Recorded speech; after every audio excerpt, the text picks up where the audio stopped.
కొన్ని జీవితాలకి ఏ ఆలోచన తొయ్యదు, ఎవరి నిర్ణయం తీసుకోవాలో కూడా అర్థం కాదు. ఈ సందర్భంలో అసలు నేను ఏ స్టెప్ తీసుకోవాలి, ఎవరి దగ్గరికి వెళ్ళాలి, నా బాధను ఎవరితో చెప్పాలి, ఈ విషయాన్ని నేను ఎవరితోనో పంచుకునే విషయం కాదు ఇది అంత జటిలమైన, కష్టమైన, చాలా సెన్సిటివ్ విషయం. కానీ దీనిలో నేను నలిగిపోతున్నాను. ఇక్కడ నాకు ఒక ఆలోచన కావాలి, సరైన ఆలోచన లేక నేను అల్లాడిపోతున్నాను. నాకు ఈ సమయంలో నాకు సరైన ఆలోచన చెప్పదగ్గవారు ఎవరైనా ఉంటే బాగుండు అని చెప్పి ఆలోచించే ప్రాణాలు ఎన్నో ఉన్నాయి. మన విషయాన్ని ఎవరి దగ్గరికైనా తీసుకెళ్తే వారి దగ్గర మనం చులకనైపోతాం, పనికిరాని వాళ్ళం అయిపోతాం. వాళ్ళ ఆలోచన చెప్పేదేమో కదా, ఈ విషయాన్ని తీసుకెళ్ళి 10 మంది దగ్గర చాటుతారేమో. నా పరిస్థితికి, నా భవిష్యత్తు విషయంలో, నేను ఎదుర్కొంటున్న ఈ వ్యక్తిగత ఈ ఇబ్బంది విషయంలో నాకు ఆలోచన చెప్పదగ్గ వ్యక్తి ఎవరైనా ఉన్నారా అని చెప్పి వెతికేవారు ఉన్నారు చాలామంది. అలాంటి వారందరికీ యేసయ్య చెప్పేది ఏంటో తెలుసా? నేను నీకు ఆలోచన చెప్పేదను.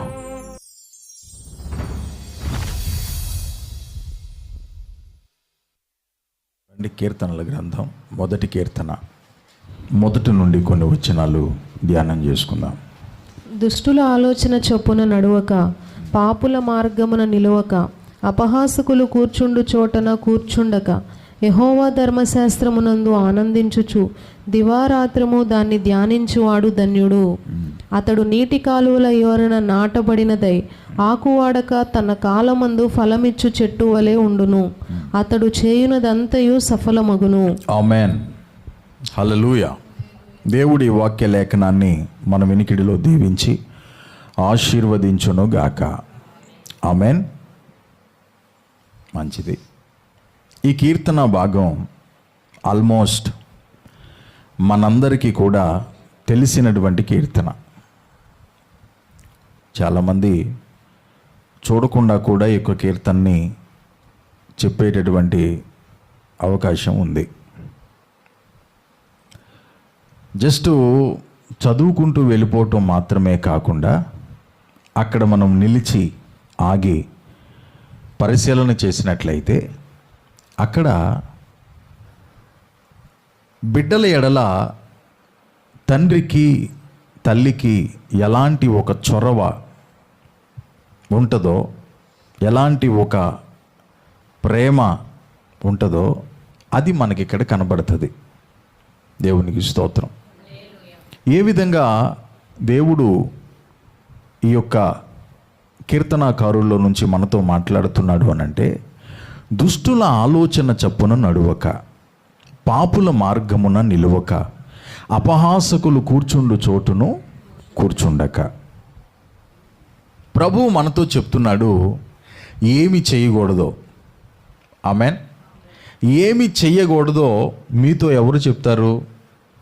పక్కింటి వాళ్ళు చెప్తారా, లేకపోతే మీ తల్లిదండ్రులు చెప్తారా?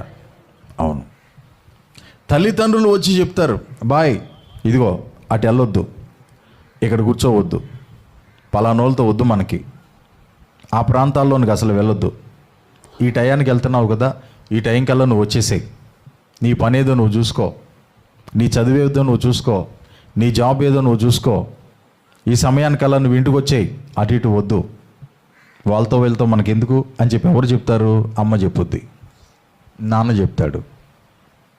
అంతేగాని పక్కింటి వాళ్ళు వచ్చి మనతో చెప్పరు, మనం వెళ్ళి పక్కింటి వాళ్ళతో చెప్పం. అలాగే దేవుడు తన బిడ్డలుగా మనల్ని ఎంచి ఆయన చెప్తున్నాడు ఏమి చేయకూడదు. ఆమేన్. ఆయన చెప్పుచున్న మొట్టమొదటి మాట ఏంటి? దుష్టుల ఆలోచన చప్పున నడవవద్దు. దేవునికి స్తోత్రం. ఆలోచనకి నడకకి దగ్గరి సంబంధం ఉంది, అంతే కదా. మనం ఇటు నడుస్తాం, మనకి ఏ ఆలోచన మనల్ని నడిపిస్తుందో అటుగా మనం నడుస్తాం. ఏ ఆలోచన మనకు వస్తుందో, ఏ తలంపు మనకు వస్తుందో ఆ తలంపు ప్రకారంగా మనం స్టెప్ తీసుకుని ముందుకు వెళ్తాం. మనం ఆ పని చేస్తాం, మనం ఆ ప్రాంతానికి వెళ్తాం, లేకపోతే పలానా పనిని మనం పూనుకుంటాం. వచ్చేటటువంటి ఆలోచన అంటే మనిషి జీవితాన్ని నడిపించేది ఆలోచన, అవునా? మనిషి మనుగడను నడిపించేది ఆలోచన. మనిషి ఒక స్టెప్ తీసుకునేలాగా, ఒక దగ్గరికి వెళ్ళేలాగా, ఒక పని చేసేలాగా చేసేది ఆలోచన. కాబట్టి దేవుడు చెప్తున్నాడు, మొట్టమొదటిగా నీ ఆలోచన జాగ్రత్త. ఇవాళ ఆలోచనల మీదే అపవాది దెబ్బ కొడుతున్నాడు. ఆలోచనల్ని వాడి ఇష్టానుసారంగా మార్చి అనేక మంది జీవితాల్ని మధ్యలోనే అర్ధంతరంగా దగ్ధం చేస్తున్నాడు. వాడికి వచ్చేటటువంటి ఆలోచనలు, వాడికి కొంతమంది ఇచ్చేటటువంటి ఆలోచనలు, కొన్ని ప్రేరణలు, కొన్ని ఏమో డైరెక్ట్గా సైతానుడే పంపిస్తాడు ఆలోచనలు, కొన్ని ఏమో వాళ్ళ ద్వారా వీళ్ళ ద్వారా వీళ్ళని వాడుకుని పంపిస్తాడు, కొంతమంది స్నేహితుల్ని వాడుకుని పంపిస్తాడు, కొంతమంది బంధువుల్ని వాడుకుని పంపిస్తాడు, కొంతమంది ఇదివరకు తెలిసినటువంటి వారిని వాడుకుని ఆలోచనల్ని మీకు పంపిస్తాడు. ఎట్టకేలకి వాడి ఆలోచన ఏందయ్యా అంటే నీ జీవితాన్ని నాశనం చేయాలి. దేవుడు ఎల్లప్పుడూ మన జీవితాన్ని కట్టాలని చూస్తాడు. సైతానుడు దానికి క్వైట్ ఆపోజిట్గా ఉంటాడు. దేవుని ప్రయత్నమేమో మనల్ని కట్టాలి, చెప్పండి. అపవాది ప్రయత్నమేమో మనల్ని కోల్చాలి, మన కుటుంబాన్ని కోల్చాలి. దేవుడు ప్రతినిత్యం మనల్ని కట్టడానికి ఆయన మన వెనకాల పడతాడు.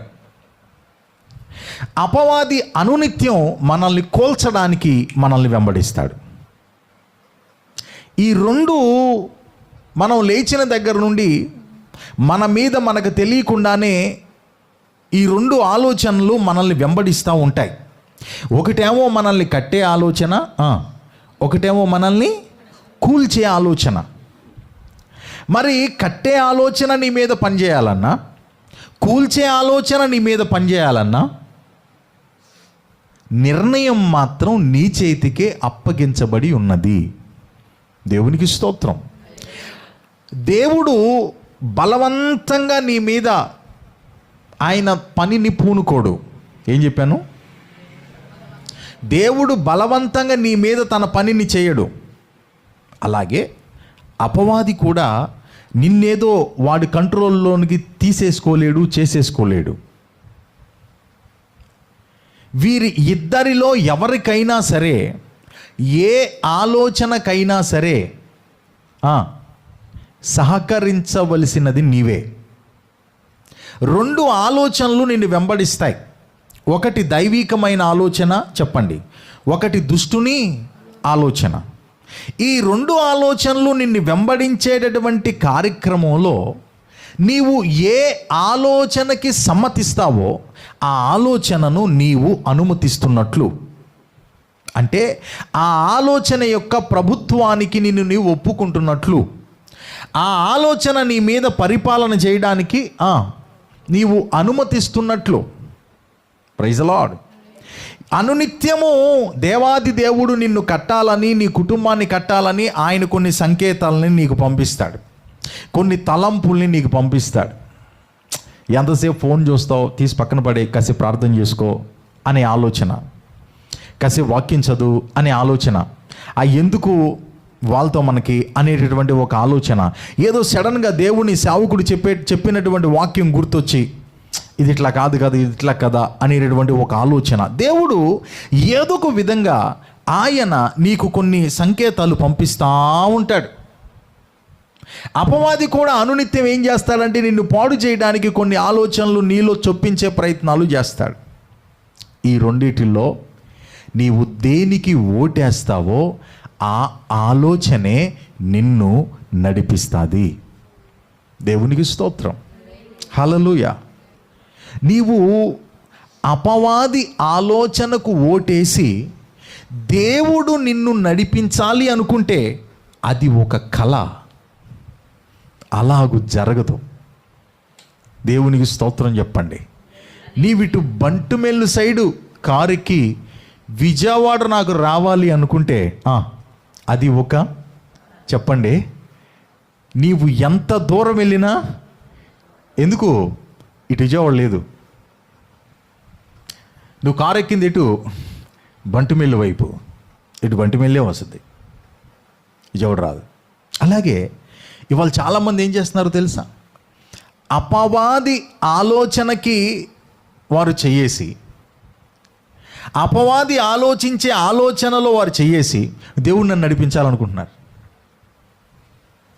దీన్ని ఏమంటారు తెలుసా? చావు తెలివితేటలు అంటారు. మనలో అన్నమాట. దేవునికి స్తోత్రం. ఎందుకంటే ఆ చేసే దేవునికి ఇష్టం లేదని మనకు తెలిసి కూడా పై మాట ఏంటో తెలుసా? అంతా దేవుడే నడిపించుకుంటాడండి. ఎట్లా నడిపిస్తాడు? ఎట్లా నడిపిస్తాడు అన్న నడిపించుడు. ఎందుకనంటే నువ్వు ఏ ఆలోచనకి చేయి కలిపావో, ఏ ఆలోచన నీ మీద పని చేయడానికి నీవు అవకాశం ఇచ్చావో ఆ ఆలోచనే నిన్ను నడిపిస్తుంది. దేవునికి స్తోత్రం. మనం ఈ లోక సంబంధమైన ఆలోచనకి చెయ్యి కలిపి దేవుడు నన్ను నడిపించాలంటే ఎలా అవుతుంది? ఆలోచించండి. దేవునికి స్తోత్రం. హల్లెలూయా. మన సొంత నిర్ణయాలలో, సొంత ఆలోచనల్లో మనం ముందుకెళ్ళిపోతూ ఉండి దేవుడు నన్ను నడిపించాలంటే ఎలా అవుతుంది? అవదు. దేవుణ్ణి నిన్ను నడిపించాలి అనంటే ఆయన ఆలోచనకు నీవు ఒప్పుకోవాలి. దేవునికి స్తోత్రం. హల్లెలూయా. నీ ప్రవర్తన అంతటి మీద ఆయన అధికారమునకు ఒప్పుకోవాలి. ఆయన ఆలోచనకు ఒప్పుకోవాలి. Praise the Lord. ఆయన ఆలోచనకి ఒప్పుకుంటే దేవుడు నీకు మంచి ఆలోచన ఇస్తాడు. అవును, కీర్తనల గ్రంథంలో ఉంది ఆ మాట.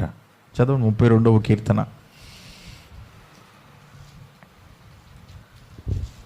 32వ కీర్తన 8వ చరణం చదవండి. నీకు ఉపదేశము చేసేదను, నీవు నడవలసిన మార్గమును నీకు బోధించెదను, నీ మీద దృష్టి ఉంచి నీకు ఆలోచన చెప్పెదను. దేవునికి స్తోత్రం. ఏం చేస్తాడంట ఆయన? చెప్పండి ఏం చేస్తాడు? నీ మీద దృష్టి ఉంచి నీకు ఆలోచన చెప్పెదను. ఈ మాట మీకు ఎలాగో ఉండొచ్చు, కానీ కొన్ని జీవితాలకి ఏ ఆలోచన తొయ్యదు, ఏ నిర్ణయానికి వెళ్ళాలో అర్థం కాదు, ఎవరి నిర్ణయం తీసుకోవాలో కూడా అర్థం కాదు. ఈ సందర్భంలో అసలు నేను ఏ స్టెప్ తీసుకోవాలి, ఎవరి దగ్గరికి వెళ్ళాలి, నా బాధను ఎవరితో చెప్పాలి, ఈ విషయాన్ని నేను ఎవరితోనో పంచుకునే విషయం కాదు ఇది అంత జటిలమైన, కష్టమైన, చాలా సెన్సిటివ్ విషయం. కానీ దీనిలో నేను నలిగిపోతున్నాను. ఇక్కడ నాకు ఒక ఆలోచన కావాలి, సరైన ఆలోచన లేక నేను అల్లాడిపోతున్నాను. నాకు ఈ సమయంలో నాకు సరైన ఆలోచన చెప్పదగ్గవారు ఎవరైనా ఉంటే బాగుండు అని చెప్పి ఆలోచించే ప్రాణాలు ఎన్నో ఉన్నాయి నేటి దినాల్లో. సరైన ఆలోచన లేదు, చెప్పేవారు లేరు. వీరి బాధను ఎవరితోనైనా పంచుకుంటే వారి దగ్గర చిన్నతనం అయిపోతాం. మన విషయాన్ని ఎవరి దగ్గరికైనా తీసుకెళ్తే వారి దగ్గర మనం చులకనైపోతాం, పనికిరాని వాళ్ళం అయిపోతాం. వాళ్ళ ఆలోచన చెప్పేదేమో కదా, ఈ విషయాన్ని తీసుకెళ్ళి 10 మంది దగ్గర చాటుతారేమో. నా పరిస్థితికి, నా భవిష్యత్తు విషయంలో, నేను ఎదుర్కొంటున్న ఈ వ్యక్తిగత ఈ ఇబ్బంది విషయంలో నాకు ఆలోచన చెప్పదగ్గ వ్యక్తి ఎవరైనా ఉన్నారా అని చెప్పి వెతికేవారు ఉన్నారు చాలామంది. దేవునికి స్తోత్రం. అలాంటి వారందరికీ కూడి ఉన్న మనకి యేసయ్య చెప్పేది ఏంటో తెలుసా? నేను నీకు ఆలోచన చెప్పేదను. దేవునికి స్తోత్రం. గుర్తుపెట్టుకోండి ప్రియ దేవుని బిడ్డలారా, మనకి మంచి ఆలోచన చెప్పే మన యేసయ్య మనకున్నాడు. హల్లెలూయా. నీ బాధను తీసుకెళ్ళి 10 మంది దగ్గర ఆయన చెప్పడు. నీ ఇబ్బందిని తీసుకెళ్ళి ఎందరెందరికో చాటడు. ఆమేన్. ఎక్కడ దాకా ఎందుకండి? సమరయ స్త్రీ ఉంది. ఆవిడ జీవితం ఏడిదంటే పాపముతో కూడుకున్న జీవితం.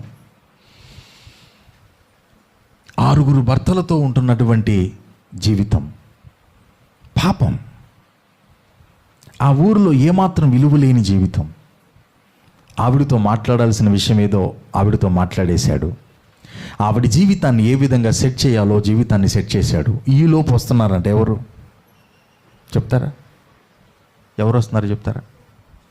ఎవరు వస్తున్నారు? భోజనాలు తీసుకుని వస్తున్నారండి. చెప్పండి. మీరు ఉషుష్ అన్నమాకండి, వెనకాల వాళ్ళు చెప్పనండి కాస్త. ఎవరికి స్తోత్రం. మీరు ఉషుష్ అన్నాళ్ళు అందుకోట్లా. ఎవరు వస్తున్నారా? శిష్యులు క్యారేజ్ బాక్సులు తీసుకుని వస్తున్నారు. వాళ్ళంత దూరాన్ని చూశారు. యేసు ప్రభు అక్కడ కూర్చుని ఒక సహోదరితో మాట్లాడుతున్నాడు. ఏంటో ఈయన ఎవరితోనో మాట్లాడుతున్నాడు. వాళ్ళు వచ్చేసరికి కన్వర్జేషన్ అయిపోయింది, మాట్లాడటం అయిపోయింది. వాళ్ళందరిలో కూర్చోబెట్టి ఆమె బలహీనత యేసయ్య మాట్లాడలా. ఆమెన్. ఇంకో విషయం చెప్పనా? వాళ్ళు వచ్చిన తర్వాత ఈవిడ వెళ్ళిపోయింది, వాళ్ళ ఊరిలోకి వెళ్ళింది. వాళ్ళ ఊరికి వెళ్ళి నా జీవితాన్ని మార్చిన ఆయనది చూపిస్తాను మీకు రండి అని చెప్పి వారి అందరినీ పోగేయటం ప్రారంభించింది. అప్పుడు శిష్యులు యేసయ్యతో ఉన్నారు. అప్పుడు ఆ శిష్యులతో యేసయ్య, పేతురు, ఇప్పుడు దాకా నాతో మాట్లాడినవి ఎవరో తెలుసా? ఈ ఏరియాలో పచ్చి పాపాత్మురాలు. ఏ పాపాత్మురాలు? పచ్చి పాపాత్మురాలు. మామూలు కాదు, వ్యభిచారి, ఒక భయంకరమైన స్థితిలో ఉన్నటువంటి ఆవిడ అని చెప్పి ఒక్కరితో కూడా ఒక్క మాట కూడా చెప్పలా. దేవునికి స్తోత్రం. మన యేసయ్యలో ఉన్న స్పెషల్ అదే. ఏంటో చెప్పనా? ఎవరి బలహీనతను బట్టి ఎవరికి కావాల్సిన ఆలోచన వారికి ఇస్తాడు ఆయన. Praise the Lord. ఆవిడ జీవితాన్ని మార్చే ఒక ఆలోచన ఇచ్చి పంపించాడు. ఆమేన్. ఇక అక్కడితో ఆవిడ జీవితం మారిపోయింది. అక్కడితో ఆవిడ యేసయ్య సాక్షిగా మారిపోయింది. యేసయ్య ఇచ్చేటటువంటి ఆలోచన స్వల్పకాల పరిష్కారానికే కాదు, అది శాశ్వత కాల పరిష్కారానికి మనకు ఉపయోగపడుతుంది. దేవునికి మహిమ కలుగునుగాక.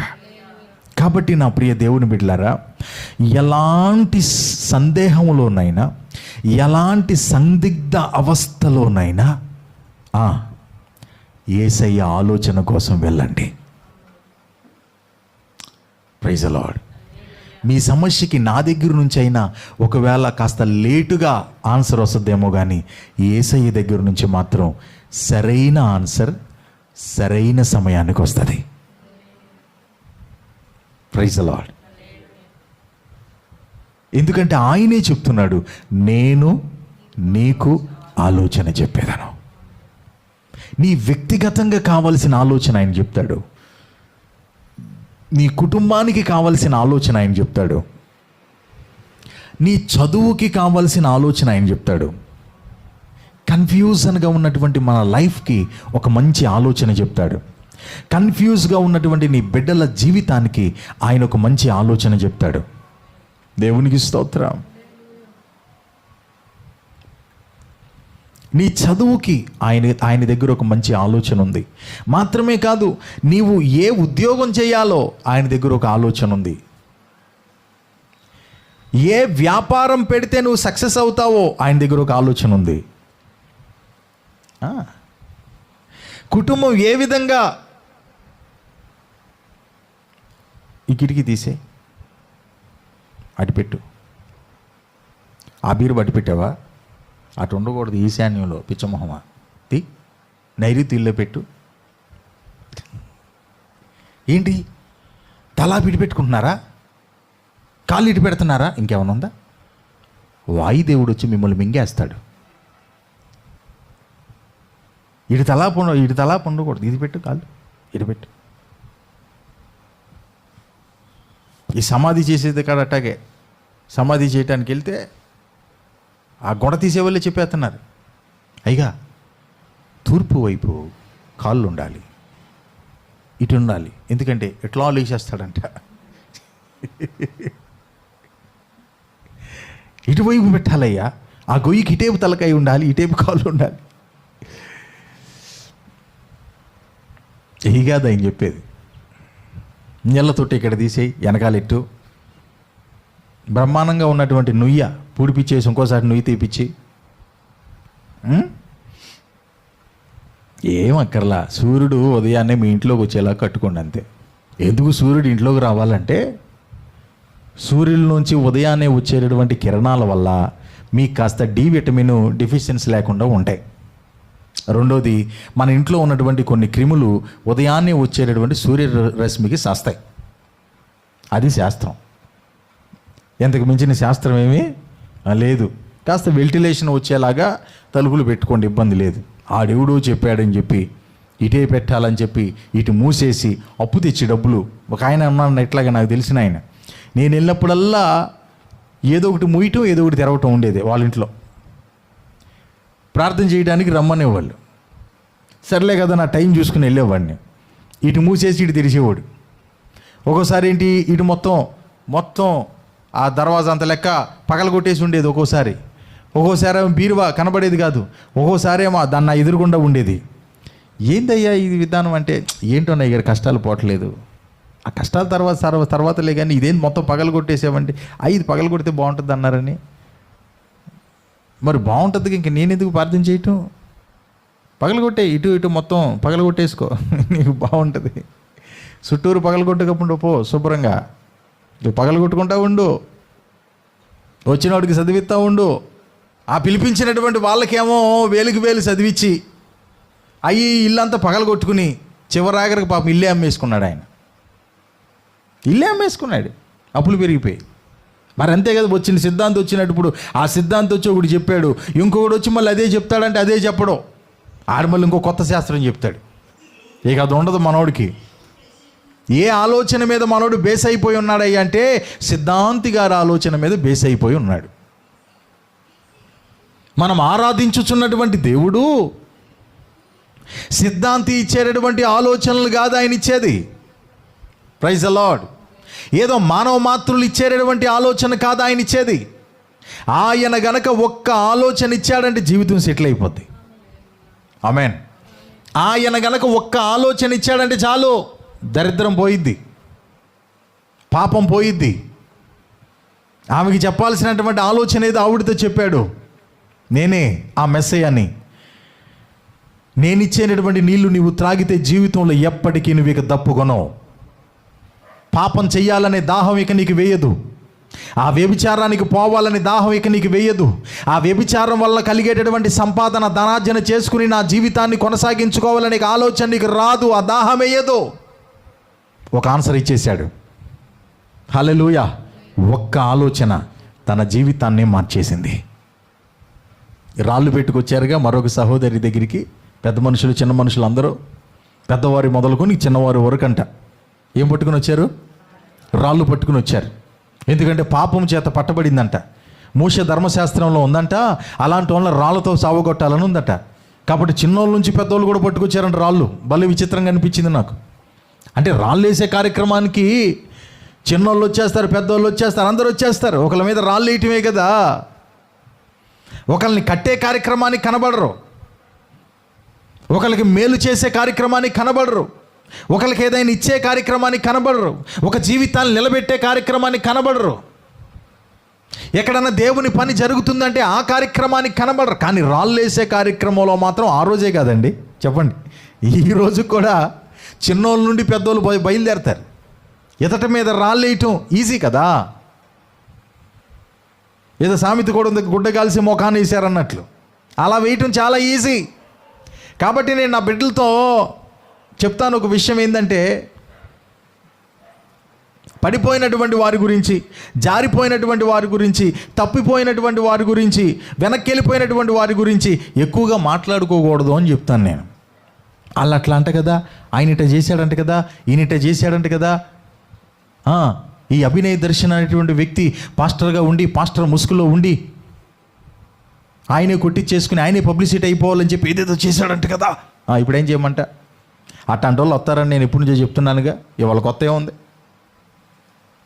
జాగ్రత్తరా బాబు. దేవుడు మీకు ఏ ఆత్మీయ తండ్రిని ఇచ్చాడో, ఏ సంఘాన్ని ఇచ్చాడో ఆ సంఘంలో జాగ్రత్తగా నిలిచి వాక్య ప్రకారంగా సాగమని ఇవ్వాలి కాదుగా సోపా. ఎప్పటి నుంచో తగలబడుతున్నాగా.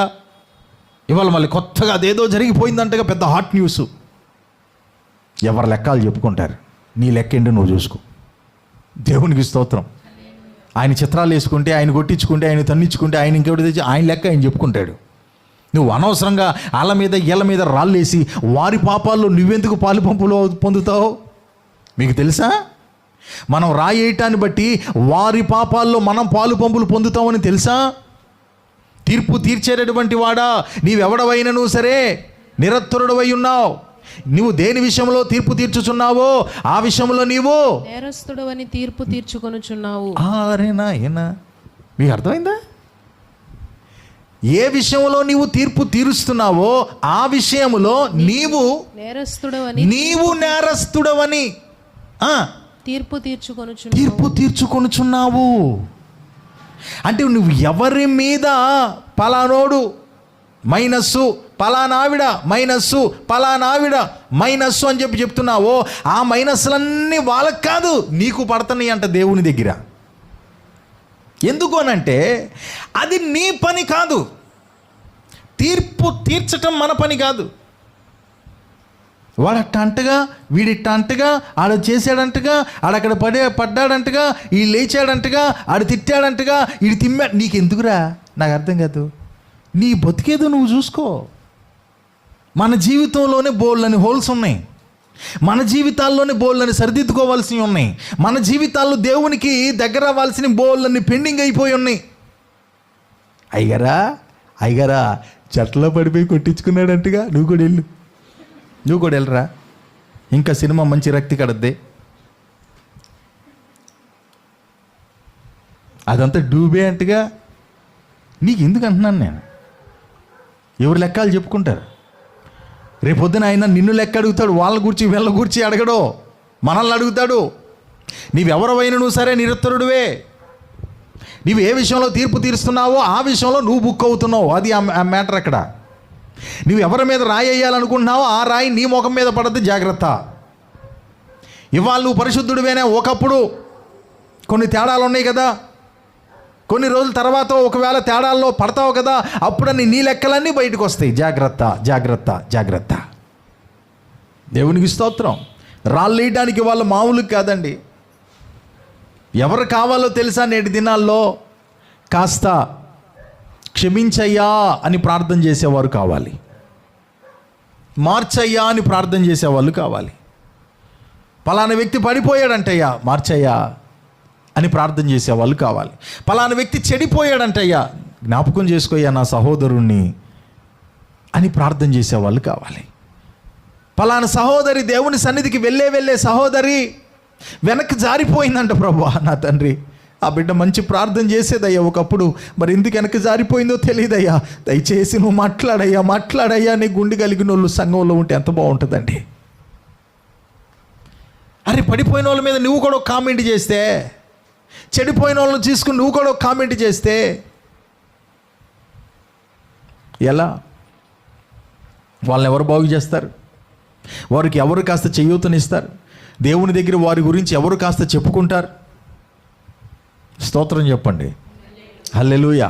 చిన్నవాళ్ళ నుంచి పెద్దవాళ్ళ వరకు రాళ్ళు తీసుకుని వచ్చారు అవన్నీ కొట్టడానికి, ఆ రాళ్ళతో కొట్టి చంపేయడానికి. ఇవాళ కూడా రాళ్ళు లాంటి మాటలు, పొదునైన మాటలు, చాకుల్లాంటి బాకుల్లాంటి మాటలు, ఒక్కొక్క మాటకి చచ్చిపోవాలనిపిస్తుంది అంతే. ఒక్క మాట ఈ AK-47లోంచి బుల్లెట్ వదిలినట్టుగా ఒక్క మాట వదిలారా, ఒక్క మాటకి అవుట్. నిజమండి. ఈ బుల్లెట్ అన్న తప్పుద్దేమో, దీన్ని కనుక గురి పెట్టారు, ఇది తప్పదు. కట్టుకున్నదేగా పోనీలే అనుకోడీడు, నేను ఎందుకు వదలాలి, తేల్చేత్తా. ఆవిడది ఒక హృదయమే కదా, మరి ఇంత లావు మాట అంటే పాపం ఏమో నన్ను నమ్ముకుని వచ్చింది, నా కోసం జీవితాన్ని అంతటిని దారపోసుకుని, పుట్టింటోళ్ళని అందరిని వదులుకుని, తోబుట్టువులను వదులుకుని నా కోసం వచ్చింది కదా. మరీ ఇలాంటి మాటలు మాట్లాడితే ఈడు ఉండదో, ఎక్కి పెడతాడు. ఒక్క షాటే దెబ్బకి పేలిపోవటమే. దేవునికి స్తోత్రం. వాళ్ళేం తక్కువ కాదు, వాళ్ళ దగ్గర కూడా ఉంటాయి కొన్ని. మళ్ళీ మా జెంట్స్ మళ్ళీ మీకేంటి అయ్యారు, మీరు ఒకవైపే ఉన్నారంటారు. వాళ్ళు తీస్తారు AK-47 అంతే. ఆడికి బయటికి వెళ్ళినోడు మళ్ళీ ఇంటికి రావాలనిపించదు.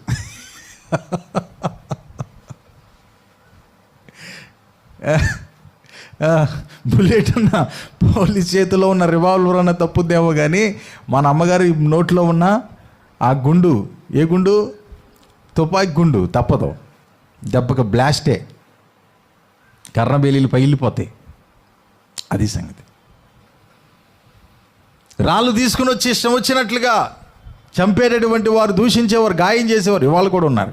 అట్లాగే పాపం ఆ తల్లి అలల్లాడిపోతూ ఉంది, పరిగెత్తుకుంటే ఏసై దగ్గరికి వెళ్ళింది. ఈలోపు ఏసై ఉన్నాడు అక్కడ.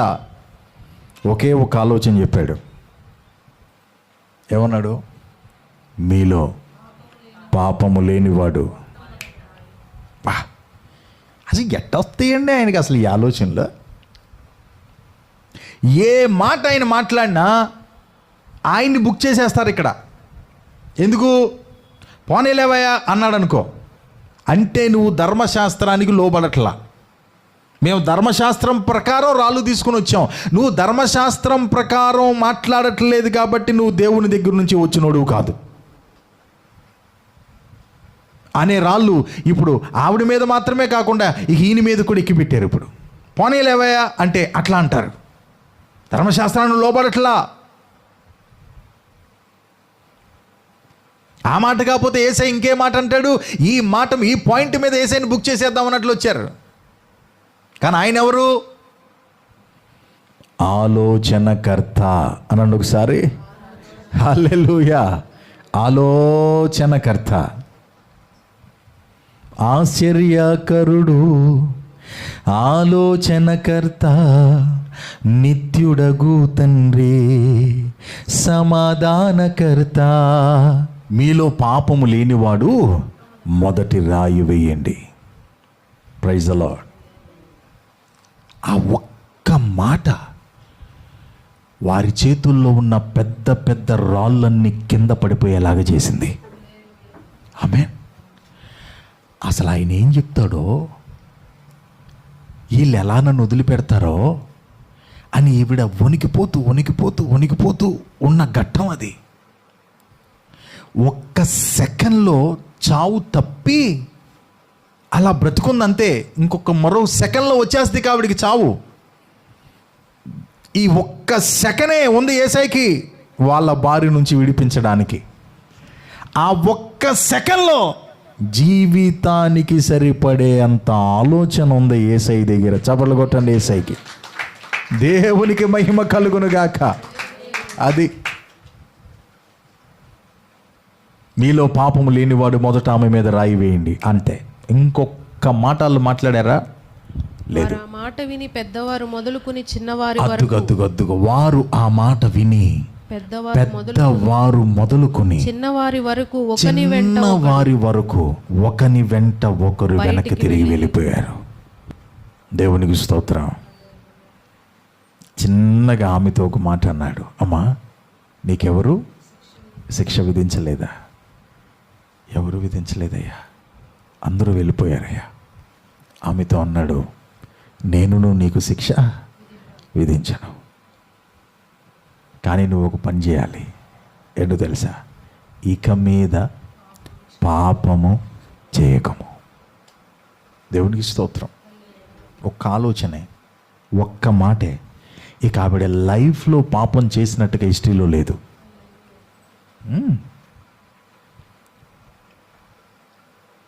యేసయ్య ఆలోచన చెప్తాడు.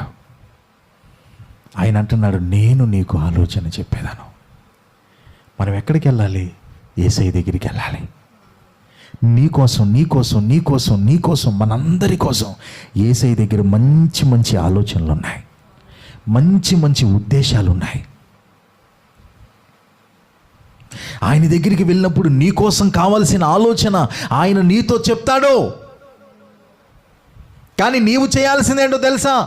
ఆయన ఆలోచనకి ఓటేయాలి, ఆయన ఆలోచనకి సమ్మతించాలి, ఆయన అధికారానికి ఒప్పుకోవాలి.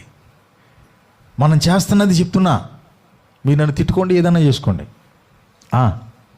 ఏంటంటే చెప్పనా, అపవాది ఆలోచనలో చెయ్యేస్తాం. నడిపేస్తాడు నా దేవుడు, శ్రమలోనైనా నన్ను విడువాడు. హల్లెలూయా హల్లెలూయా. అదంతా బుస్సే. మనం అపవాది ఆలోచనలో చెయ్యేసి, లోక సంబంధమైన ఆలోచనలో చెయ్యేసి, ఏమండి నడిపేస్తాడు నడిపిస్తాడా? ఇదేనా? ఏంది ఇది? లేదు. ఆయన్ని నడిపించాలి అని అంటే ఆయన ఆలోచనలో నువ్వు చేయి వేయాలి. దేవునికి స్తోత్రం. నాకు ఇంకోటి లేదు ప్రభా, నీవు ఆలోచన ఇస్తే అటుగా నేను వెళ్తా. మోషే అంటున్నాడు ఏమని? అయ్యా నీ సన్నిధి నాతో రాకపోతే ఒక్క అడుగైనా నేను ముందుకు వేయలేను. అదేంటి? ఎంతమందిని ఇక్కడ దాకా నడిపించావు కదా, ముందున్న దారిలో నిల్లు, నువ్వు వెళ్ళను, నేను వెళ్ళలేను, నువ్వు రావాలి, నీ సన్నిధి కావాలి, నీ సన్నిధిలో నుంచి నాకు వచ్చే ఆలోచన కావాలి, అది నా త్రోవకు వెలుగై ఉండాలి, అప్పుడు నేను ముందుకు నడవాలి. నా త్రోవకు వెలుగు నీ వాక్యమే, నీ మాటే, నీ ఆలోచనే, అది నాకు కావాలి ప్రభు అని చెప్పి మొరాయించి కూర్చున్నాడు. నువ్వు నన్ను నడిపిస్తే నేను నడుస్తా, లేకపోతే నేను నడవలేను. Praise the Lord. హల్లెలూయా. నా ప్రియమైన దేవుని బిడ్డలారా, ఆయన ఒక తండ్రి కాబట్టి, మనం ఆయన పిల్లలం కాబట్టి ఆయన మనతో చెప్తున్నాడు, బాయ్ అక్కడ వద్దు, ఇక్కడ వద్దు, ఇదిగో ఇది చేయొద్దు, ఇక్కడ వద్దురా. ఈ తండ్రి అంటే ఇష్టం ఉండడు మామూలుగా. దాన్ని ఏం చెప్పాలి, శారీరక తల్లిదండ్రులు అయినా సరే పద్దాక నాన్న అది వద్దురా బాబు, ఇది వద్దులే, అటు వద్దులేరా అన్నాడు అనుకో, మా నాన్న ఎంతసేపు చెప్పండి, అది వద్దంటాడు, ఇది వద్దంటాడు, అటు వెళ్ళొద్దంటాడు, రోడ్డు మీదకి వెళ్ళొద్దంటాడు, గోడుం బిళ్ళలు ఆడొద్దంటాడు, గోళీలు ఆడొద్దంటాడు, వాళ్ళతో మనకెందుకు అంటాడు, వీళ్ళతో మనకెందుకు అంటాడు, సరదాగా మాట్లాడుకోవద్దంటాడు, జోకులు వేసుకోవద్దంటాడు, గాలి మాటలు మాట్లాడొద్దంటాడు, గాలి తిరుగుడు తిరగొద్దంటాడు. మా నాన్న ఏమి నాన్న అసలు, మా నాన్న అసలు మంచోడు కాదు. మరి ఏ నాన్న మంచోడు? వీడికి వెళ్ళరా, నీకు ఎదురేముంది, శుభ్రంగా తిరిగిరా, మగోడురా నువ్వు. ఏందంట మగోళ్ళు అంటే తిరగొచ్చు అంట. ఆడు రేపు నేను ఎగిరెగిరి తంతున్న వేళ అప్పుడు గుర్తొస్తుంది నీకు. నిజం. అప్పుడు మన ఇది చూసే సోషల్ మీడియాలో పాపం వాళ్ళ తండ్రిని రోడ్డు పక్కన పడేసి కారులో నుండి వాళ్ళ కన్న కొడుకు దిగి కాళ్ళతో తన్ని, అక్కడ పడేసి కాళ్ళతో తన్ని విలక్షణంగా కారు వేసుకుని వెళ్ళిపోతున్నాడు, బెంజ్ కారు. ఎంత బాధ అనిపించిందో. అందుకే వాక్యం చాలా స్పష్టంగా చెప్తుంది, బాలుడు నడవవలసిన త్రోవను వాడికి నేర్పుము, వాడు పెద్దవాడైనప్పుడు దాని నుండి తొలగిపోడు. ఆమేన్. రేపొద్దున నీ బిడ్డలు నిన్ను ప్రేమించాలంటే దైవ సన్నిధికి తీసుకురా. రేపొద్దున తల్లిదండ్రులుగా నిన్ను నీ బిడ్డలు చూడాలి అని అంటే దేవుని వాక్యాన్ని వినే చోట కూర్చోబెట్టు. వాడు బాలుడుగా ఉన్నప్పుడేమో దేవుని సన్నిధిలో కూర్చోబెట్టకుండా రేపొద్దున వాడికి మంచి భవిష్యత్తు రావాలి అనుకోవటం నాకు తెలీదు.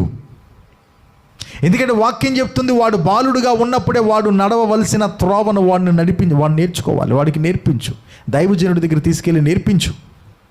అక్కడ వాడు నేర్చుకుంటాడు. వాడు పెద్దవాడైన తరువాత దాని నుండి తొలగిపోడు. నీ తల్లిని నీ తండ్రిని సన్మానించమని వాక్యం చెప్తుంది. పెద్ద వయసుకు వచ్చిన తర్వాత నీ తల్లి యొక్క మాటను త్రోసివేయొద్దు అని చెప్పి వాక్యం చెప్తుంది. వృద్ధాప్యముందు నీ తల్లి తండ్రికి పట్టాడు మెతుకులు పెట్టు, వారిని ఆనందంగా చూడు అని చెప్పి వాక్యం చెప్తుంది. వాడు ఆ మార్గాల్లో కనుక ఎదిగితే పెరిగితే పెద్దవాడైన తర్వాత ఒక తల్లిగా తండ్రిగా నిన్ను బ్రహ్మాండంగా చూసుకుంటాడు. వాడికి డబ్బులు రావాలని నువ్వు గడుపు కట్టుకున్నావు, వాడికి ఉద్యోగం రావాలని నువ్వు చేతులు కాళ్ళు కాల్చుకున్నావు, వాడు ప్రయోజకుడు అవ్వాలని చెప్పి నువ్వు చచ్చిపోయావు. హలో తల్లిదండ్రులారా, మీ అందరికీ వందనాలు. మీరు వీటితో పాటు వాడుకు నడవలసిన మార్గాన్ని కనుక ఇవాళ చూపించకపోతే డబ్బు ఎంత ప్రమాదకరమైందో తెలుసా? డబ్బు ఎంత ప్రమాదకరమైందంటే నీ కుమారుల్లో, నీ కొడుకులో, నీ కూతురులో ఇంతకుముందు ఎన్నడూ చూడని కొడుకును నువ్వు చూస్తావు. నా మాటలు అబద్ధం అనుకుంటున్నారేమో. నీ కూతురులో ఎన్నడూ నువ్వు చూడని కూతురును నువ్వు చూస్తావు. వాళ్ళను చూసి నువ్వు ఆశ్చర్యపోతావు. ఏంట్రా అసలు, నేను నిన్ను ఎలా పెంచాను, నేను నీకు ఎలా రెక్కలు ఇచ్చాను, నీ కోసం అనుక్షణం చచ్చిపోయానురా, కనీసం కంటి నిండా పడుకోలేదురా, కడుపు నిండా తినలేదురా, నా చేతులు చూడరా ఎలా అయిపోయినాయో, నీకోసమే కదరా అని చెప్పానంటే కాళ్ళతో తన్ని ఇష్టం వచ్చినట్లుగా చిత్రవద చేసి కుమారుణ్ణి రాక్షసుల్లాగా, బిడ్డల్ని రాక్షసుల్లాగా చేస్తున్నది ఏంటో తెలుసా? ఏది వాడికి రావాలని చెప్పి నువ్వు అహర్నిశలా కష్టపడ్డావో ఆ డబ్బు రేపొద్దున వాడిని నాశనం చేసి నీ మీదకి ఎగదోస్తుంది. డబ్బు అంత భయంకరమైందండి. ఏంటనుకున్నారు? డబ్బు దాసుడుగా ఉన్నంత వరకే నీకు క్షేమం. డబ్బుకి దాసుడు నువ్వయ్యావంటే నీ పని అయిపోయినట్లే. డబ్బు నీకు దాసుడుగా ఉండాలి, దాసురాలిగా ఉండాలి, అంతేగాని డబ్బు నీకు యజమానుడు అవ్వకూడదు. ఇవాళ దేవుణ్ణి నమ్ముకున్నటువంటి వారి అనేక మంది జీవితాల్లో సహా డబ్బు వారికి యజమానుడు అయిపోయింది. డబ్బుకి వారు దాసోహం అయిపోయారు. కాబట్టి వారి జీవితాల్లో కన్ను మిన్ను కానకుండా, ప్రేమలు లేకుండా, కుటుంబం, బిడ్డలు, తల్లిదండ్రులు, భార్య, భర్త అనేది కనీసము ఒక ప్రేమ, ఆప్యాయత, బంధము, మమకారం ఇదే ఉండదు. వాడికి కావలసిందల్లా డబ్బే. డబ్బు అంత ప్రమాదకరమైంది. దేవుని వాక్యం చాలా స్పష్టంగా చెప్తుంది. ఏమన్నా తెలుసా? ఒకడు సిరికిని దేవునికిని దాసుడుగా ఉండలేడు. ఇక్కడ మనం ఆశ్చర్యపోయే ఆలోచన ఉంది. ఏంటో తెలుసా? ఒకటి దెయ్యానికి దేవుడికి అని చెప్పంటే కంపారిజన్ బాగుండేది. దేనికి కంపారిజన్ చేశారమ్మా? సిరికి దేవునికి అంటే డబ్బు అంటే ఒక కాటాలో ఒకవైపు దేవుణ్ణి పెడితే ఇంకోవైపు దెయ్యాన్ని పెట్టలా. దేని పెట్టారు? డబ్బు. అంటే డబ్బు ఎంత డేంజరో చూడండి. డబ్బు సంపాదించటం తప్పు కాదు, డబ్బు సంపాదనే నీ జీవితం కాదు. గుర్తుపెట్టుకోండి. నీ జీవితంలో డబ్బు సంపాదన అనేది ఒక పార్ట్ అంతే. నీకు కుటుంబం ఉంది, ఒక భార్య ఉంది, బిడ్డలు ఉన్నారు, భర్త ఉన్నారు, సంఘం ఉంది, దేవుడు ఉన్నాడు, దైవ నిర్ణయం ఉంది. ఇవన్నీ నీ జీవితంలో ఇంక్లూడ్ అయి ఉన్నాయి. అంతేగాని ఇక డబ్బే జీవితం కాదు. డబ్బే జీవితం అంటే డబ్బునే నమ్ముకుంటే అదే రేపొద్దున నిన్ను అన్యాయం చేస్తుంది. గుర్తుపెట్టుకో. ఏది బిడ్డలకు కావాలని చెప్పి అహర్నిశలా కష్టపడుతూ వారు బాగుండాలి అని చెప్పి నువ్వు తినకో దైవ సన్నిధికి కూడా సాగనివ్వకుండా డబ్బును మాత్రమే కట్టబెడుతున్నటువంటి వారులారా రేపొద్దున అన్యాయం అయిపోవాల్సి వస్తుంది. గుర్తుపెట్టుకోండి. ఈ నేను చెప్పాలనుకున్న మాటలు కాదు, ఆత్మ చెప్పుచున్నటువంటి సంగతులు ఇవి. బాలురు కావాల్సిన ఆలోచనలు ఉన్నాయి దేవుని దగ్గర. పెళ్ళైనటువంటి వారికి కావాల్సిన ఆలోచనలు ఉన్నాయి దేవుని దగ్గర. వారి జీవితాలను ఏ విధంగా సెట్ చేసుకోవాలో ఉన్నాయి దేవుని దగ్గర ఆలోచనలు. అది వ్యాపార విషయంలో కావచ్చు, ఆర్థిక విషయాల్లో కావచ్చు, ఆత్మీయ విషయాల్లో కావచ్చు. అప్పులు పాలైపోయావా? నీ అప్పుల నుండి కూడా విడుదల ఏ విధంగా పొందాలో దేవుని దగ్గర ఆలోచన ఉంది. ఆర్థిక ఇబ్బందుల నుంచి, రోగాల నుంచి, రుగ్మతుల నుంచి, ఆవేదన నుంచి ఒక విడుదల కలిగించేటటువంటి మార్గము విషయమై దేవుని దగ్గర నీ గురించి ఒక ఆలోచన ఉంది. అందుకే ఆయన అంటున్నాడు, నేను నీకు ఆలోచన చెప్పేదను. ఆయనకు ఆ దమ్ము లేకపోతే ఆ మాట చెప్పడు. ఆయన చెప్పగలడు.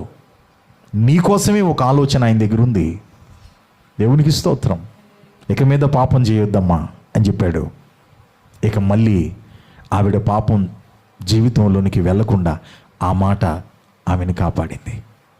ఆ ఆలోచన ఆమెను కాపాడింది. అంత పెద్ద ఆయన నాతో ఆ మాట చెప్పాడు, నేను మళ్ళీ పాపంలో పడతానా? అంత పెద్ద ఆయన ఒక్క సెకండ్లో నేను చచ్చిపోయేదాన్ని నన్ను బ్రతికించి చెప్పాడు. ఆమేన్. రాళ్ళ నుండి తప్పించి చెప్పాడు. ఆ కనికరం కలిగిన చూపుతో నా వైపు చూస్తూ చెప్పాడు. ఆ ప్రేమ కలిగిన కన్నులతో నా వైపు చూస్తూ చెప్పాడు, నాన్న ఇక పాపం చేయొద్దు. ఈ పాపమే నేను నీ రాళ్ళ దగ్గరికి ఈడ్చుకొచ్చింది. ఈ పాపమే నువ్వు చచ్చేలాగా చేసింది. పాపానికి జీతం మరణం. మరలా చేయొద్దు. పాపం నుంచి, శాపం నుండి, మరణం నుండి, ఆ రాళ్ళ నుండి నన్ను విడిపించి ఆయన నాకు ఒక ఆలోచన చెప్పాడు, పాపం చేయొద్దు. నేను చేస్తానా? మళ్ళీ నేను వెళ్తాను ఆ జీవితంలోనికి. యేసయ్య ఒక్క ఆలోచన ఎంటైర్ ఆమె జీవితాన్నే మార్చేసింది. దేవునికి స్తోత్రం. ఇదివరకు ఒక నానుడు ఉంది. ఏంటిది? ఒక ఐడియా. చెప్పండి మీ జీవితాన్ని. అది నిజం తెలుసా? నిజం. అది ఏ ఐడియానో తెలుసా? Yesayya idea. Praise the Lord. Hallelujah. Yesayya నీకు ఒక ఐడియా ఇస్తే నీ జీవితం మారుతుంది.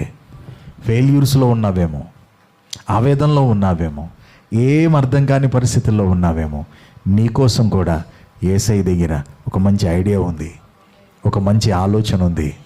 ఆయన అంటున్నాడు, నాన్న, నా ఆలోచన నీ దాకా రావాలంటే నువ్వు దుష్టుల ఆలోచనలోనికి వెళ్ళొద్దు. క్లియరా? నా ఆలోచన నీ దాకా రావాలంటే దుష్టుల ఆలోచనలోనికి వెళ్ళొద్దు. వారి ఆలోచన ప్రకారంగా నువ్వు ముందుకెళ్ళిపోతూ ఉండి నేను నీకు ఆలోచన చెప్పాలంటే అవదు. నా ఆలోచన నువ్వు తీసుకో, నా దగ్గరికి నువ్వు రా.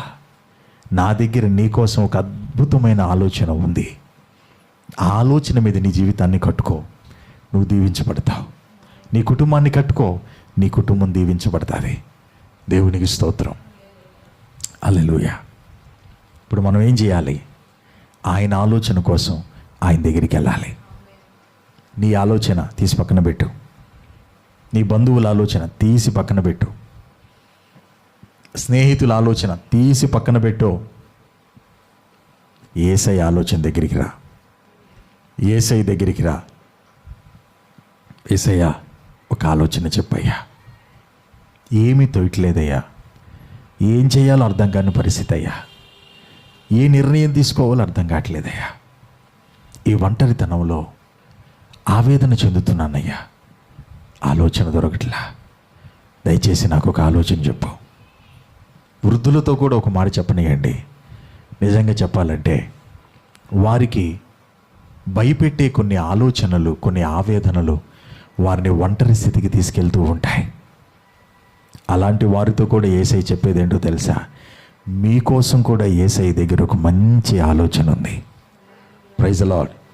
మీకోసం కూడా యేసయ్య దగ్గర ఒక మంచి ఆలోచన ఉంది. ఆయన అంటున్నాడు, నేను నీకు ఆలోచన చెప్తా, నా దగ్గరికి రా.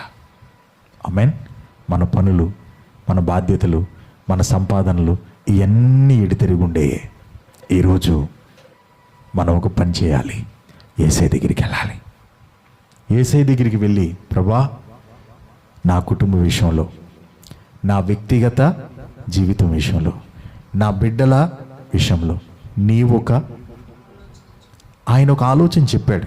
ఇక మీదట చెప్పండి పాపము మళ్ళీ చేసింది ఆవిడ. అదేవిధంగా నీ బిడ్డలతో చెప్తాడు ఆయన. అదేవిధంగా నీ కుటుంబంతో చెప్తాడు ఆయన. ఆమేన్. ఆయన చెప్పాడు అనుకో, ఇక పాపం చేపిద్దు అవదు. ఆయన చెప్పాడు అనుకో, ఇక లోకం వైపు పరిగెత్తాలనిపించదు. ఆయన చెప్పాడు అనుకో, ఇక వదిలిపెట్టిన దాని వైపు మళ్ళీ వెళ్ళాలని అనిపించదు. ఎందుకంటే ఆయన చెప్తే అలా ఉంటుంది. హల్లెలూయా. అయ్యా, ఒక ఆలోచన చెప్పయ్యా. ఒక మార్గాన్ని నా కొరకు తెరువయ్యా. నా బిడ్డ చెడిపోయాడయ్యా, ఒక ఆలోచన చెప్పు. నా భర్తకి ఏ ఆలోచన రావట్లేదయ్యా, ఒక ఆలోచన చెప్పు. ఈ ఆర్థిక ఇబ్బందుల్లో నుంచి విడుదల పొందడానికి ఒక్క ఆలోచన కూడా లేదు, ఒక ఆలోచన చెప్పు. ఈ అప్పుల బాధల్లో నుంచి ఎలా బయటపడాలో అర్థం కావట్లేదయ్యా, ఒక ఆలోచన చెప్పు. నాయనా, ఈ అనారోగ్య పరిస్థితుల్లోనే నేను తేరుకోలేనేమో, చచ్చిపోతానేమో అనిపిస్తుందయ్యా, నాకు ఒక్క ఆలోచన చెప్పు. ఆత్మీయ జీవితంలో ముందుకు వెళ్ళాలి అనుకుంటూనే ఒక అడుగు ముందుకు వేసి 4 అడుగులు వెనక్కేస్తున్నానయ్యా. ఒక అడుగు ముందుకేసి 4 అడుగు వెనక్కేస్తున్నానయ్యా. నేను కూడా ప్రార్థన చేయాలి, ప్రార్థన నేర్చుకోవాలి, వాక్యం నేర్చుకోవాలి, వాక్య ప్రకారంగా జీవించాలని వాక్యం వింటున్నంతసేపు అనిపిస్తుందయ్యా. మళ్ళీ ఇంటికి వెళ్ళిన తర్వాత మారిపోతున్నానయ్యా. ఏవో కష్టాలు, ఏవో బాధలు, ఏవో ఇబ్బందులు, ఏవో ఆలోచనలు, వాక్యం మీద, ప్రార్థన మీద, దేవుని మీద నా ఆలోచన లేకుండా పోతుందయ్యా. నాకు ఒక మంచి ఆలోచన చెప్పయ్యా, నా జీవితాన్ని కట్టుకుంటానయ్యా. ఆమేన్. లేదు కదా ఇవాళ ఆలోచన? బిడ్డల విషయంలో నీకు ఏ ఆలోచన తోయట్లేదు కదా? నీ ఆర్థిక స్థితిగతులను చూసి ఆలోచన లేని నిశ్చేష్టుడుగా మిగిలిపోయావు కదా? నీ అప్పులు భారం అనే బంధకాలు నీ కళ్ళ ముందు కొండల్లాగా నీకు కనబడుతూ ఉండి నేను వేధిస్తూ ఉండగా ఒక్క ఆలోచన కూడా లేక అల్లాడిపోతున్నావు కదా. నేను నిజం చెప్తున్నానండి. ఒక ఆయన ఇలాగే అప్పులు తట్టుకోలేక చచ్చిపోదామని చెప్పి అర్ధరాత్రి నిమానుష్య ప్రాంతానికి వెళ్ళి ఊరేసుకుని చచ్చిపోదామని వెళ్ళిపోయాడు. తాడు తీసుకుని వెళ్ళిపోయాడు. కట్టేశాడు చెట్టుకి. ఊరేసుకోబోతూ ఉండగా ఒక స్వరం వినబడుతుంది. మై సన్ జడ్సన్ అని వినపడింది. ఇదేంటి ఈ అర్ధరాత్రి నా పేరు పెట్టి ఎవరు పిలుస్తున్నారు, ఇక్కడ ఎవరున్నారు అని చెప్పి అటు ఇటు చూసుకున్నాడు. ఎవరు లేరు. మరలా స్వరం వినపడుతుంది, మై సన్ జడ్సన్, నువ్వు చనిపోవాల్సిన అవసరం లేదు, నీకోసం నేను చనిపోయా. ఆమేన్. నీ అప్పుల బాధ నుండి, అప్పుల ఆవేదన నుండి నేను నిన్ను విడిపిస్తా. నేను నీకు ఒక మార్గాన్ని చూపిస్తా. వెళ్ళిపోయి ఇక్కడి నుంచి నీ కుటుంబంలోనికి. నీ కుటుంబ బిడ్డలందరూ అనాథులు అయిపోతారు నువ్వు ఈ పని చేస్తే, వెళ్ళిపో అని ఒక స్వరం వినపడితే ఆ తాడు అక్కడ పడేసి ఒంటరిగా నడుచుకుంటూ వెళ్ళిపోయాడు. దేవునికి స్తోత్రం. ఎందుకు ఈ మాట చెప్తున్నానంటే, నీ భవిష్యత్తు నీకు ఒక ప్రశ్నార్థకంగా మిగిలిపోయిందేమో. నేను అసలు ఏ స్టెప్ తీసుకోవాలి అనేది నీకు అర్థం కావట్లేదేమో. కానీ నీ విషయంలో నీ దేవునికి ఒక మంచి ఆలోచన ఉంది. నీ ఆలోచన పక్కన పెట్టు. నీ ఆలోచన ప్రకారంగానే ఎంతవరకు పరిగెత్తుతావు? ఒక ఎంప్టీ వెసల్గా, ఎలాగో ఒక ఎంప్టీ వెసల్గా, ఒక ఖాళీ పాత్రగా యేసయ్య దగ్గరికి వెళ్ళు. ఆయన నీకు ఒక మంచి ఆలోచన చెప్తాడు. ఖచ్చితంగా నీ చరిత్రనైనా మారుస్తాడు. నీ బిడ్డలకు ఒక మంచి భవిష్యత్తుని ఇస్తాడు. నీ కుటుంబానికి ఒక మంచి ఆశీర్వాదాన్ని ఇస్తాడు. ఆమేన్. హల్లెలూయా. అర్థమైందా మీకు? ఏమర్థమైంది? ఏ ఆలోచనకి నీవు చేయి వేస్తే ఆ ఆలోచనే నిన్ను నడిపిస్తుంది. అందుకే ప్రభు అంటున్నాడు, దుష్టుని ఆలోచన చప్పున వెళ్ళొద్దు. ఎవరు దుష్టుడు అంటే సైతాను మాత్రమే కాదు, సైతాను కూడా దైవ నడిపింపులో లేనటువంటి వ్యక్తి యొక్క ఆలోచనలోనికి మనం వెళ్ళకూడదు. దైవ నడిపింపులో లేని వ్యక్తి ఆలోచనలోనికి వెళ్ళకూడదు. ఆఖరికి ఒక వచనం చదవండి, ముగించుకుందాం. యెషయా గ్రంథం 26వ అధ్యాయం 10వ వచనం. దుష్టులకు దయచూపినను వారు నీతిని నేర్చుకొనరు. చదవమ్మా. వారు ధర్మక్షేత్రములో నివసించినను యెహోవా మహత్యము ఆలోచింపక అన్యాయము చేయుదురు. చాలండి. దుష్టులంటే ఎవరో ఇక్కడ ఒక నిర్వచనం ఇచ్చాడు. ఏంటయ్యా దుష్టులంటే? నెంబర్ 1, వారు నీతిని నేర్చుకోరు. ఆమేన్. చెప్పండి. నీతిని నేర్చుకోరు అనండి. నీతి మార్గంలో నడవటం వాళ్ళకి ఇష్టం ఉండదు. నీతి కలిగి జీవించటం వాళ్ళకి ఇష్టం ఉండదు. నీతి కలిగిన మాటలు వాళ్ళు తీసుకోరు. వాళ్ళు ఎవరంట చెప్పనా? చాలామంది దుష్టులు అంటే అన్యులు అనుకుంటున్నారు. దేవుణ్ణి నమ్ముకున్నామని చెప్పుకుంటూ నీతిని తీసుకోనోడు దుష్టుడు. Bible says. అర్థమవుతుందా? ఆమె ఫస్ట్ క్వాలిటీ ఏంటిది? దుష్టుడుకున్న ఫస్ట్ క్వాలిటీ. రెండో క్వాలిటీ ఏంటిది? వారంట ధర్మక్షేత్రములో నివసించినను, అదిగో ధర్మక్షేత్రం అంటే ఏంటిదండి? సంఘం. సంఘంలోనికి వచ్చిన న్యాయము, నీతి అనేది, దేవుని మహాత్మ్యము అనేది వాళ్ళకి ఆలోచించరు. అంటే దేవుని సన్నిధిలోనికి వచ్చినా, సంఘంలోనికి వచ్చినా వారి విధానం వారిదే. నీతి మార్గంలోనికి రారు. నీతి మార్గం ప్రకారంగా జీవితాన్ని సరి చేసుకోరు. చెప్పండి సరి చేసుకోరు. వారిని వీరిని సరి చేస్తూ ఉంటారు. నీతిని నేర్చుకోరు, న్యాయాన్ని జరిగించరు, దేవుని యొక్క ఘనకార్యాన్ని, ఆయన ఔన్నత్యాన్ని, ఆయన చెప్పే మాటల్ని ఆలోచించరు. వీళ్ళు మళ్ళీ ఎక్కడుంటారంట? ధర్మ క్షేత్రములో ఉంటారంట, సన్నిధికి వస్తారంట, సాగుతారంట, కానీ దేవుని నీతిని నెరవేర్చరు, ఆలకించరు, అంగీకరించరు, తీసుకోరు. నీతి మాటను బట్టి జీవితాన్ని మార్చుకోరు, కట్టుకోరు. వీరెవరు? దుష్టులు. ఆయన అంటున్నాడు, దుష్టుల ఆలోచన చప్పున, అంటే నీతిని అనుసరించని వారు ఆలోచనలు తీసుకుంటే ప్రమాదంలో పడతావు. దైవికమైన క్రమంలో నిలవని వ్యక్తుల ఆలోచన తీసుకుంటే ప్రమాదంలో పడతావు. వాళ్ళంత దగ్గరోళ్ళైనా కావచ్చు, వాళ్ళు నీకంటే సీనియారిటీ భక్తిపరులైనా కావచ్చు, వారిలో నీతి లేకపోతే వారి మాటను తీసుకుంటే నువ్వు గోతులో పడతావు. ప్రైజ్ ది లార్డ్, హల్లెలూయా. కాబట్టి యేసయ్య అంటున్నాడు, దుష్టుల ఆలోచన వైపు నువ్వు వెళ్ళొద్దు, నువ్వు అక్కడ చేయవేయొద్దు. నేను నీకు ఆలోచన చెప్పేదను. ఆమేన్. నా దగ్గరికి రా, నేను నీకు ఒక ఆలోచన చెప్తా, నేను నిన్ను ఆశీర్వదిస్తా. ఈ మాటలు దేవుడు మన వెనుకల్లో దీవించి ఆశీర్వదించును గాక. ప్రార్థన చేసుకుందాం.